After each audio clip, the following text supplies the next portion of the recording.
up on You've the actually on the slide. cut the base of the guitar up. Not the bass, just one horn up. Oh, I see. The top part of it. Yeah, and then underneath, in order to get the distance, so I have the angle to play. Right. I've got an acoustic box made out of an old kid's guitar, put a pickup in it, and it also acts as a guitar stand at the same time. Right. It's got 4 functions. So practically everything. I got 32 functions. So you can imagine. So let's get back here. You're getting way ahead of me right now. Now you've built on the back of your guitar. Yeah. Okay. An acoustic box. Maybe we could explain this a little bit better now. On the back of the guitar, there used to be a plate on the back of your guitar where the springs go in there and hold the bridge in your system, right? Okay, so there's a bit of an air pocket and there's a hole there, obviously, right? Yeah. Now the sound goes obviously through that, and now you've built on the back of this thing. Now, what exactly how did you build? Like, can you start with the first bit of the construction of this system? Okay, yeah, I can give you some idea. You get an old kid's standard acoustic guitar. Right. You know the lobe that comes in. Right. Yeah. Right. You cut that off level, so you've got like a little boat. Right. Like a shape. Yeah. The old and then you put guitar thing, little brackets on it, and you fit it underneath. We drill holes in the back of the guitar, but $17 a guitar, you don't worry too much about that. Right, right. I even drill extra holes in so the sound will come into the box better too. I see, right. So you've drilled them right through the guitar, the base of the guitar, where the pickup is. Yeah, the pickup, so you can get some sound coming through, and it fixes on with little brackets, and it's quite sturdy.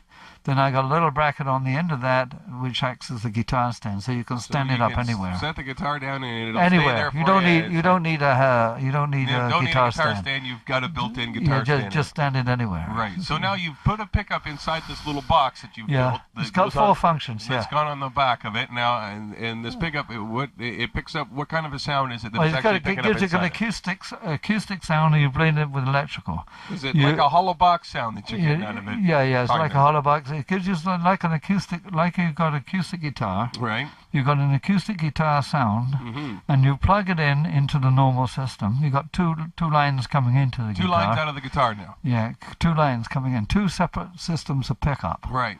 Into the same guitar. One's giving you like a hollow box sound out of the back of it. And then you blend the 2. And one's from the pickup that's already built onto the guitar. Yeah, and so you got 2 blending in. So you got like a semi-acoustic, like they say semi-acoustic guitars, something like that. Right.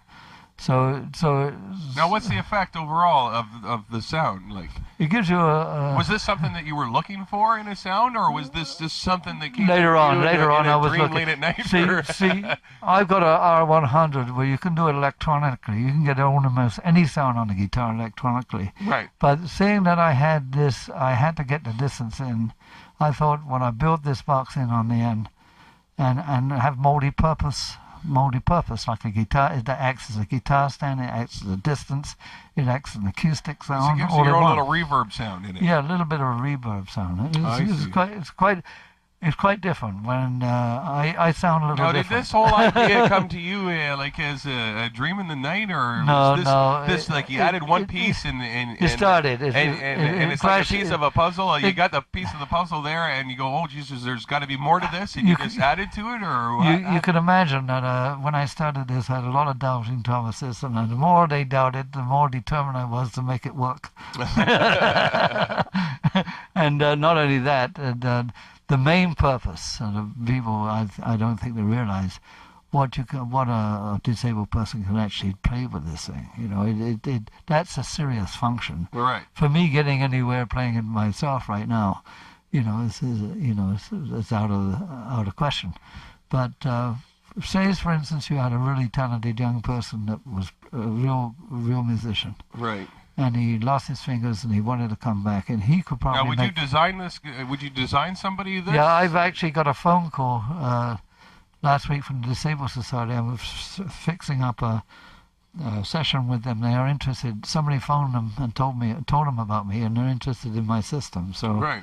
I'm going to find somebody. So then this system might be available for mass production of people that want to play guitar or something that you never know. Are missing fingers or hands or something like that.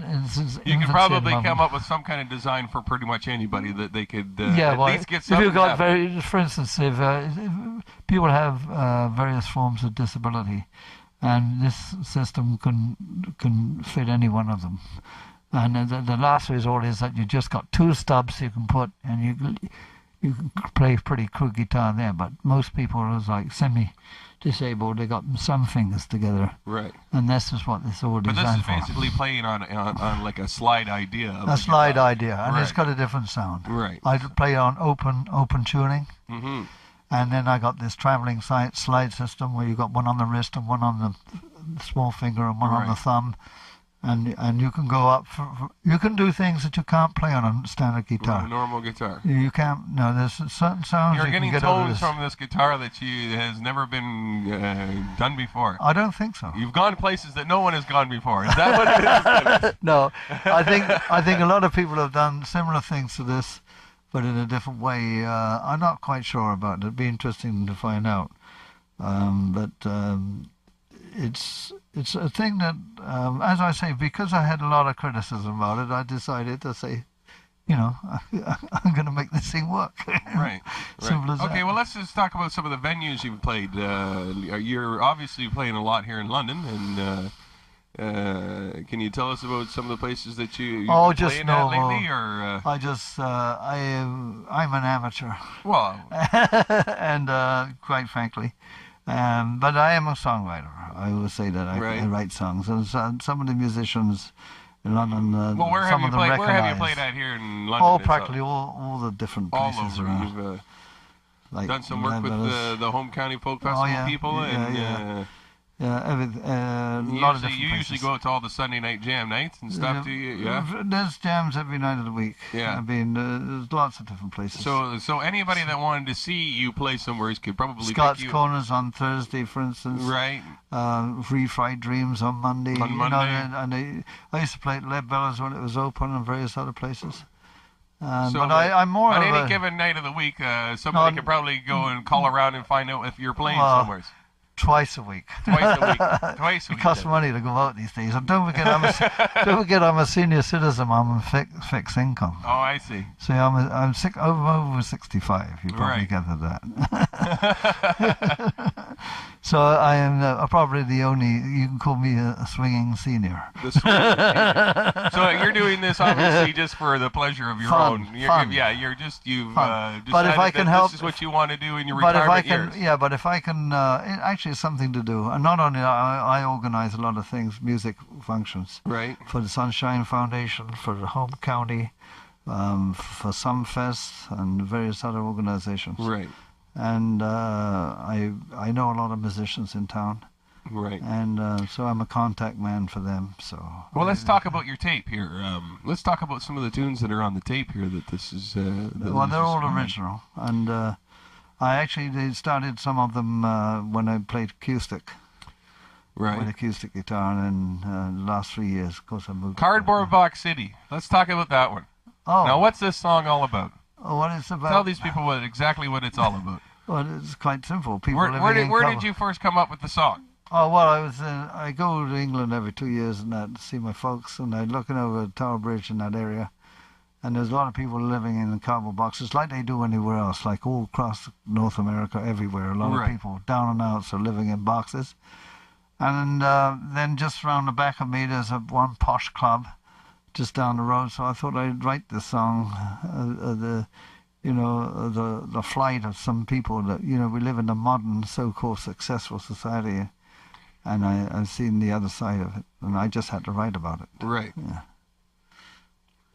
Huh. Well, what else is on the tape there? What were the other two? Oh, there's a political commentary. Which one's that? Run away, like run from the taxman, run from the job, run from the politics, run from the mob. How long does it take you to write something like this? Well, actually, I've written over 100 songs right now since I started in 1989. Right. And then some of them I put in mothballs and bring them out again and polish them up a little bit. And because the more experience I get, the better. I'm not even a musician yet, but I'm beginning to work for that.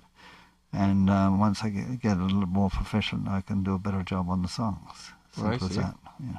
What else is on the tape there? What are the other songs that are on the tape? Kangaroo Song, which is a fun song about What's kangaroos. That about? That's just a Down Under song. A Down Under song. Down Under song, right? You have kangaroo mate, sport, and all that kind of Right. song. So I hear that there's there's a kangaroo dance that